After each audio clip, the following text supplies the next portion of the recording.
భక్తి ప్రేక్షకులందరికీ కూడా యోగిని ఏకాదశి శుభాకాంక్షలు.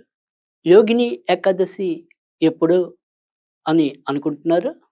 జూన్ 21 తారీఖు శనివారం నాడు మనం ఈ ఏకాదశిని యోగిని ఏకాదశిగా నిర్వహించుకోబోతున్నాం. అయితే కాకతాళీకంగా ఏదైతే ఈ యోగిని ఏకాదశి నాడే మనకి ప్రపంచవ్యాప్తంగా యోగా దినోత్సవం కూడా ఉంది.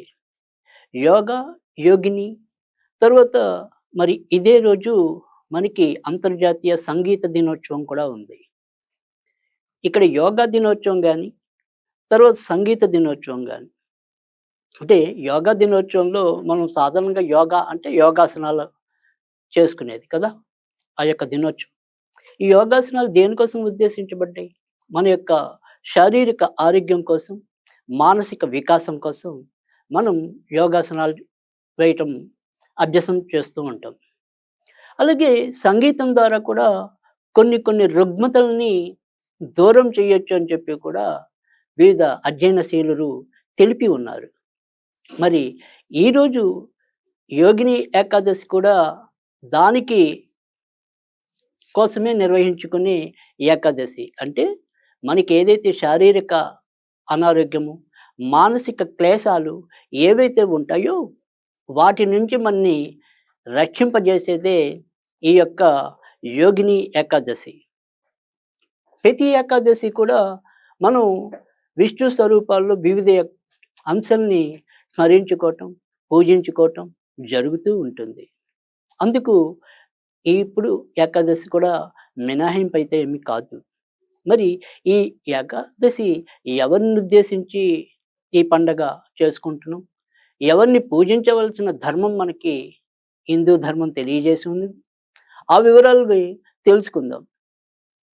ఈ యోగిని ఏకాదశి అనేది విష్ణు యొక్క 5వ అవతారమైన వామనమూర్తిని పూజించటం అనేది తెలియజేసి ఉంది. ఎవరైతే మరి ఈ యొక్క జ్యేష్ఠ మాసంలో వచ్చే ఈ చివర ఏకాదశి అంటే బహుళ ఏకాదశి ఏదైతే ఉందో అది వామనుడికి అంకితం చేశారు. కనుక మనందరం కూడా ఈ యొక్క ఏకాదశి నాడు వామనుని పూజించవలసి ఉంటుంది. ఈ వామనుని ఎందుకు పూజించాలి అంటే గనక ఏదైతే మనకి తర్వాత నుంచి క్రమంగా ఈ వేసవి కాలం నుంచి మనం వర్షాకాలంలోకి అడుగు పెట్టడం అనేది ఉంటుంది. అప్పుడు మళ్ళీ మనకి శారీరకంగా కొన్ని వ్యాధులు ఋతువుల రూపేణా సంక్రమిస్తాయి. అలాగే మరి వాటన్నిటిని అధిగమించి మనం సుఖ సంతోషాలతో జీవించాలి అంటే గనక ఇక్కడ వామనుని కొలవాలని చెప్పి కూడా కొంతమంది పురాణ వ్యక్తులు మనకి సందేశాన్ని ఇచ్చి ఉన్నారు. అంటే వామనుని పూజించడం వల్ల మనకి శారీరక బాధలతో పాటు మానసిక బాధలు కూడా తొలగుతాయని చెప్పి పెద్దల యొక్క నిర్వచనం. మరి ఈరోజు ఈ యొక్క ఏకాదశిని మనం అందరం కూడా ఎలా చేసుకోవాలి అనేది ఒకసారి చూద్దాం.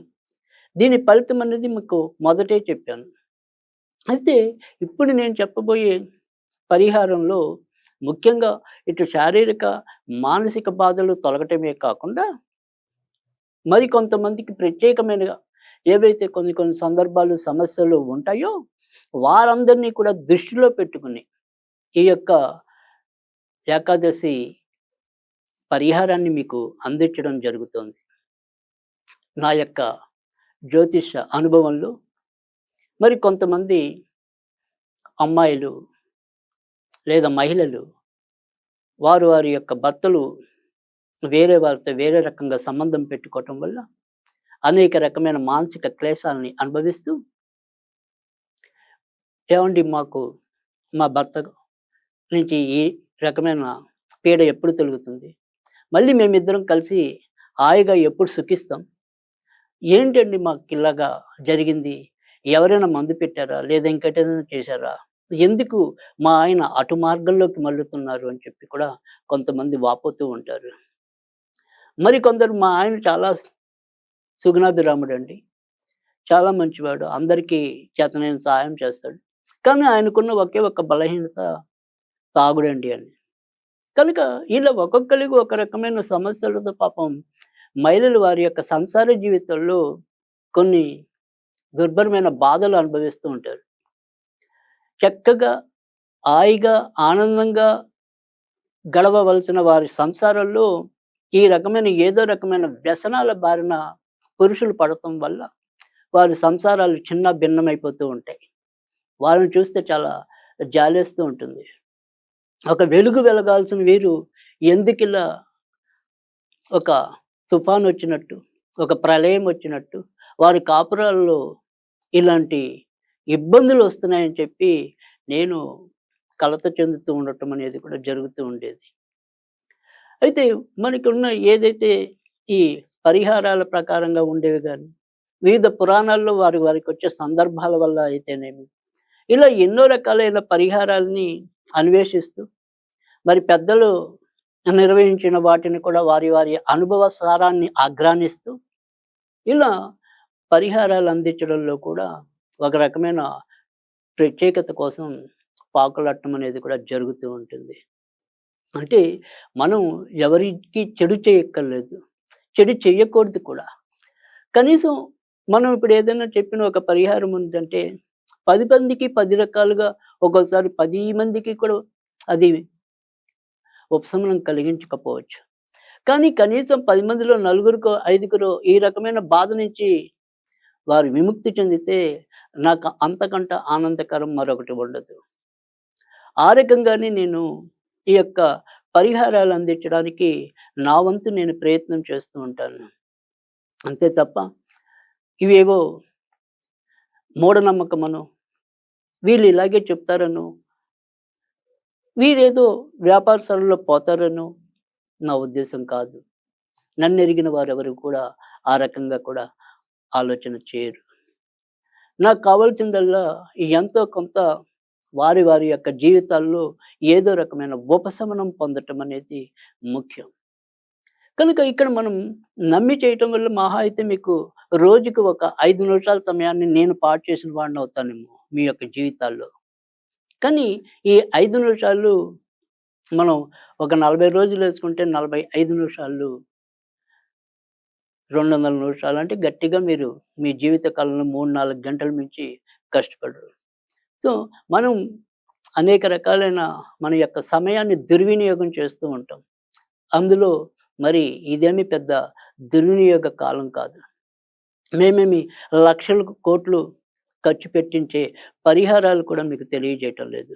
కనుక ఆ విషయాలన్నిటిని కూడా మీరు దృష్టిలో పెట్టుకొని సాధ్యమైనంత వరకు కూడా నమ్మకంతో ఆచరిస్తారని నేను విశ్వసిస్తున్నాను. సరే, ఇప్పుడు విషయంలో కనుక వస్తే గనక ఈరోజు మీరు విష్ణు వామన మూర్తి అనేది చిత్రపటం అనేది మన ఇళ్ళలో అరుదుగా ఉంటుంది. చాలామంది ఇళ్ళలో ఉండకపోవచ్చు కూడా. మహా అయితే 100కి 10 మంది ఇళ్ళల్లో ఉంటే గొప్పే. కనుక ఇక్కడ వామనుడి యొక్క చిత్రపటం లేకపోయినప్పటికీ కూడా విష్ణు యొక్క చిత్రపటం ఏదైతే ఉంటుందో ఆ యొక్క చిత్రపటాన్ని మీ ఇంట్లో పెట్టుకుని తొలుత మీకు చేతనైతే గనక విష్ణు సహస్రనామాన్ని పఠించాలి. ఒకవేళ అది మాకు రాదు అనుకుంటే గనక మరి షడాక్షరి విష్ణు మంత్రమైన ఓం నమో నారాయణాయ నమః, ఓం నమో నారాయణాయ నమః అన్నది తొలుత మరి 108 సార్లు చదువుకోవాలి. తదనంతరం ఏదైతే మరి వామన గాయత్రి ఉంటుందో ఓం వామనాయ విద్మహే త్రివిక్రమాయ ధీమహి తన్నో విష్ణుః ప్రచోదయాత్. ఓం వామనాయ విద్మహే త్రివిక్రమాయ ధీమహి తన్నో విష్ణుః ప్రచోదయాత్. ఇది 21 సార్లు చదువుకోవాలి. తర్వాత ఏదైతే అతి తేలికైన వామన మంత్రం ఉంటుందో అది ఈ రోజు నుంచి మొదలెట్టి మనం ప్రతి ఏకాదశికి అంటే ఉత్తి రోజుల్లో మీరేమీ చేయక్కర్లేదు. ఇలా 12 ఏకాదశులు మధ్య మధ్యలో మీకు ఇబ్బంది కలిగినప్పుడు ఆయుకుపోండి. మొత్తం మీదైతే గనక 12 సార్లు అంటే 12 ఏకాదశులు శుక్ల ఏకాదశి, మరి బహుళ ఏకాదశి ఇలా ఏదైనప్పటికీ కూడా 12 ఏకాదశులు మీరు గనక చేసుకున్నట్టయితే ఏవైతే ఇందాక మనం చెప్పుకున్న మీ యొక్క సాధారణ శారీరక బాధలు, సాధారణ మానసిక బాధలతో పాటు అతి కష్టమైన, దుర్లభమైన సంసార నష్టాలు, మానసిక క్లేశాల నుంచి కూడా ఈ యొక్క మంత్రం మిమ్మల్ని రక్షిస్తుంది. ఇదే పద్ధతి అంటే మనం ఏదైతే ఇందాక చెప్పుకున్న పద్ధతి ఏదైతే ఉంటుందో, ఇదే పద్ధతిని మీరు 12 ఏకాదశుల్లో కూడా అవలంబించాలి. ఉత్తి రోజుల్లో ఈ యొక్క ఏదైతే చిన్న మంత్రం ఉందో, అది నిత్యం మీరు 12 సార్లు చదువుకుంటే చాలు. ఏకాదశి నాడు మాత్రం 108 సార్లు చదువుకోవాలి.